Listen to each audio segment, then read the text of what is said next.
Hello students, आज हम लोग कक्षा 4 के अध्याय 5 को पढ़ेंगे। इस अध्याय में हम एक अनोखी मूर्ति के बारे में पढ़ेंगे। ठीक है, तो सबसे पहले हम ये जानेंगे इस अध्याय में कि अनोखी मूर्ति क्या है या अनोखी क्या चीज़ होती है। वो अनोखी शब्द का अर्थ यह होता है कि जो सबसे अलग हो। ठीक है, तो इस अध्याय में हम लोग यही पढ़ेंगे कि सबसे अलग मूर्ति कौन सी है या फिर इस कहानी के अनुरूप अनोखी मूर्ति किसे कहा गया है। तो अपने इस अध्याय की शुरुआत करते हुए हम लोग अब अपने अध्याय पर चलते हैं। राजा कृष्णदेवराय का जन्म था। इस अवसर पर उनके पड़ोसी देश के राजा कीर्तिवाहन ने उन्हें एक अनोखी मूर्ति भेंट की। मूर्ति को एक ओर से देखने पर लगता जैसे कोई वीर सैनिक हाथ में तलवार लेकर बड़े जोश में आगे बढ़ रहा है। दूसरी ओर से देखने पर लगता कि जैसे कोई तेजस्वी साधु बाबा मुस्कुराते हुए हाथ में दिए लेकर खड़े हैं। ठीक है, तो ये जो हमारी 4-5 पंक्ति हैं, ठीक है, तो उसमें हम लोगों ने क्या देखा? हम लोगों ने ये देखा कि एक राजा हैं जिनका नाम कृष्णदेवराय है। ठीक है, उनका जन्मदिन था। उस जन्मदिन पर उनके पड़ोसी देश के जो राजा हैं, कौन है पड़ोसी देश के राजा? कीर्तिवाहन। ठीक है, उन्होंने क्या किया? एक अनोखी मूर्ति उन्हें उपहार के तौर पर भेंट की। ठीक है, क्यों भेंट की? क्योंकि राजा कृष्णदेवराय का जन्मदिन था। ठीक है, मूर्ति को जब वहाँ के लोग देख रहे हैं तो वो कैसा प्रतीत हो रहा है? वो ऐसा प्रतीत हो रहा है जैसे मानो कि एक तरफ से कोई वीर सैनिक बड़े जोश में आगे बढ़ रहा है। ठीक है, और दूसरी तरफ से देखने से उन्हें ये प्रतीत हो रहा है कि कोई तेजस्वी साधु जो है वो मुस्कुराते हुए हाथ में दिए जला रहा है। ठीक है, अब हम लोग इसके आगे की लाइनों पर चलेंगे। ठीक है, और देखेंगे कि इस कहानी में और क्या क्या हो रहा है। ठीक है, तो जैसे कि हम लोगों ने पहला पैराग्राफ पढ़ा है, अब हम दूसरे पैराग्राफ पर आते हैं। तो मूर्ति को देखकर राजा कृष्णदेवराय ने दरबारियों से पूछा। ठीक है, मूर्ति को देखकर राजा किससे पूछते हैं? तो राजा दरबारियों से पूछते हैं। क्या पूछते हैं अब हम लोग इस पंक्ति में उसको समझेंगे। तो राजा पूछते हैं दरबारियों से कि क्या आप लोग बता सकते हैं कि इस मूर्ति का क्या अर्थ है? देखिए, कोई भी चीज़ जब हमें कुछ समझ में नहीं आती है तो हम अपने आस पड़ोस के लोगों से पूछते हैं या फिर जिन्हें हम जानते हैं उनसे पूछने की कोशिश करते हैं कि अगर उन्हें उस बारे में पता हो तो वो हमें बताएं, या फिर हम उनकी उस वस्तु विशेष के रूप में उनकी राय जानने की कोशिश करते हैं। ठीक है, तो उसी प्रकार राजा ने क्या किया? अपने दरबारियों से पूछा कि क्या आप लोग बता सकते हैं इस मूर्ति का क्या अर्थ है? जो ये अनोखी मूर्ति थी, एक तरफ से एक सैनिक को प्रदर्शित करती थी और दूसरी तरफ से ठीक एक तेजस्वी साधु को प्रस्तुत करती थी। ठीक है, तो अब हम लोग इसके आगे की पैराग्राफ पर चलेंगे। ठीक है, इसमें फिर हम लोग देखेंगे। इस पर सेनापति ने कहा, महाराज, मुझे तो लगता है कीर्तिवाहन ने तलवार लिए सैनिक की मूर्ति भेजकर आपको युद्ध के लिए ललकारा है। देखिए, अब इस पर क्या कहा सेनापति ने? क्या कहा कि महाराज, मुझे तो लगता है कीर्तिवाहन ने तलवार लिए सैनिक की मूर्ति भेजकर आपको युद्ध के लिए ललकारा है। ठीक है, सेनापति ने किससे कहा? तो सेनापति ने राजा से कहा। ठीक है, ऐसा क्यों लगा? ऐसा इसलिए लगा सेनापति जी को क्योंकि वो जो अनोखी मूर्ति है उसमें क्या है? एक सैनिक है जो कि तलवार लेके खड़ा है युद्ध में जाने के लिए। ठीक है, तो अब आगे देखते हैं इस कहानी में और क्या घटित हो रहा है। तो आगे देखने के लिए हम लोग आगे पढ़ते हैं। मंत्री ने सेनापति की हाँ में हाँ मिलाई।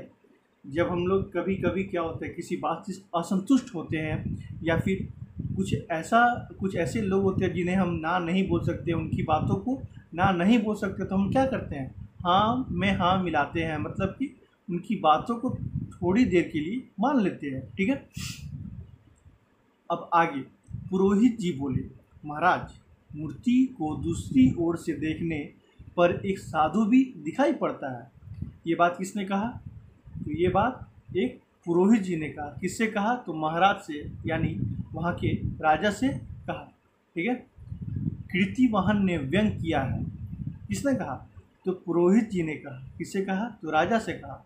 कीर्तिवाहन ने व्यंग किया है कि या तो आप उनसे युद्ध लड़े या फिर राज्य छोड़ सन्यासी हो जाए। ये किस प्रकार के शब्दों का इस्तेमाल किया है? ये व्यंग का इस्तेमाल किया गया है। किनके अनुसार? ये पुरोहित जी के अनुसार। ऐसा लग रहा है कि जो राजा है कीर्तिवाहन जी, वे उन्हें व्यंग कस रहे हैं, यानी ताना मार रहे हैं। ठीक है, उनको ललकार रहे हैं अपने साथ युद्ध में आने के लिए। ठीक है। इसी प्रकार अन्य दरबारी भी अपनी राय देने लगे। अब देखिए, जब राजा का, महाराजा का जब दरबार लगता है तो बहुत सारे सैनिक होते हैं, बहुत सारे पुरोहित होते हैं, बहुत सारे मंत्री, महामंत्री, सहयोगी, बहुत सारे लोग होते हैं। तो वहाँ पर अन्य दरबारी और अन्य लोगों ने भी अपनी अपनी राय देना शुरू किया, पर राजा कृष्णदेवराय को किसी की बात जची नहीं। उनके मन के अनुरूप उत्तर ना मिलने के कारण उन्हें बाकी जितने भी लोग थे उनके उत्तर उन्हें अच्छे नहीं लगे।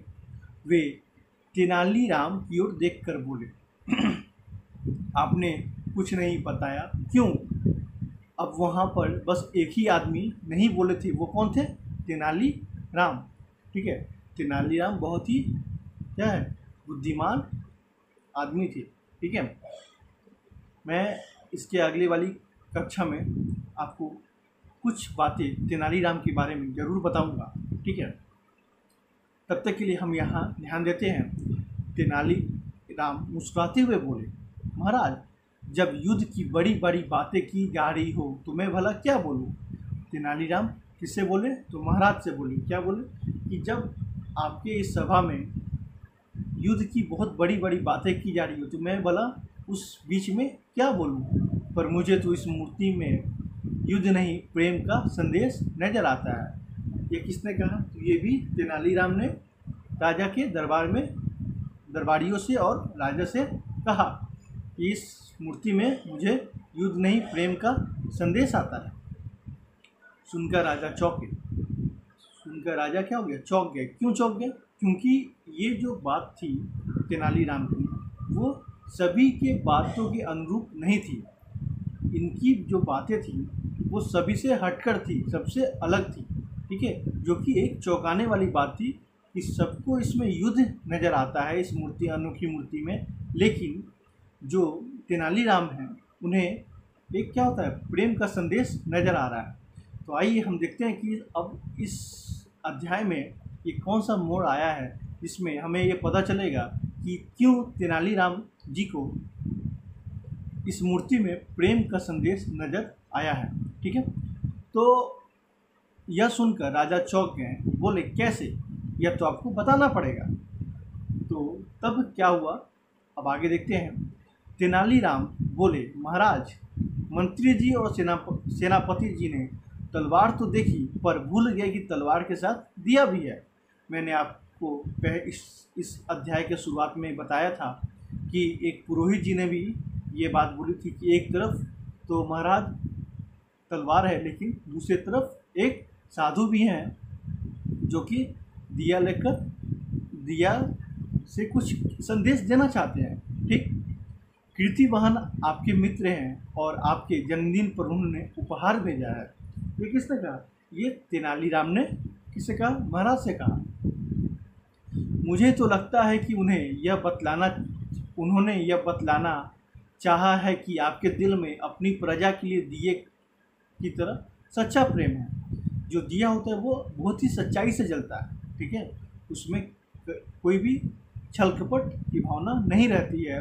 तो इसी प्रकार तेनालीराम बोलते हैं कि मुझे लगता है उन्होंने यह बतलाना चाहा है कि आपके दिल में अपनी प्रजा के लिए दिए की तरह एक सच्चा प्रेम है, पर साथ ही जरूरत पड़ने पर आप किसी बाहुबली की तरह हाथ में तलवार लेकर प्रजा की रक्षा भी करते हैं। ये बात किसने कहा? ये बात अपनी बातों को सही साबित करने के लिए तेनालीराम ने राजा के दरबार में कहा। ठीक है, उन्होंने कहा ये दोबारा उन्होंने कहा, ये जो दिए का सच्चा प्रेम है, इसके साथ साथ आप अगर ज़रूरत पड़े तो आप बाहुबली की तरह हाथ में तलवार लेकर प्रजा की रक्षा करते नजर आएंगे। ऐसे में मेरा मानना है कि यह अनोखी मूर्ति भेजकर उन्होंने आपका सम्मान बढ़ाया है। यह किसकी सोच थी? तो यह तेनालीराम की सोच थी, जो कि उन्होंने राजा के समक्ष अपनी सोच को प्रकट किया। ठीक है, यह सुनकर कृष्णदेवराय ने तेनालीराम को गले से लगा लिया। यह सुनकर क्या हुआ? राजा कृष्णदेवराय ने तेनालीराम को गले से लगा लिया। क्यों लगा लिया? क्योंकि राजा को उनके मन के अनुरूप उत्तर मिल गया था। ठीक है, उन्हें सोचना नहीं पड़ा कि हाँ कौन सा अब इस मूर्ति की ये मूर्ति क्यों भेजी गई है और किस कारण से भेजी गई है। उन्हें इस बात की समझ हो गई थी कि हाँ यह मूर्ति मेरे लिए ही भेजी गई है। ठीक है, आइए अब मैं आशा करता हूँ कि आपको यह अध्याय बहुत ही अच्छी तरह से समझ में आया होगा। और आपसे एक निवेदन यह है कि मैं जो भी पढ़ा रहा हूँ आप उसे अपने घर में एक बार अवश्य दोहराएं, ताकि आपको समझ में आए कि मैंने आपको क्या पढ़ाया है और आपने क्या समझा है। ठीक है, तब तक के लिए धन्यवाद। अगली कक्षा में मिलते हैं।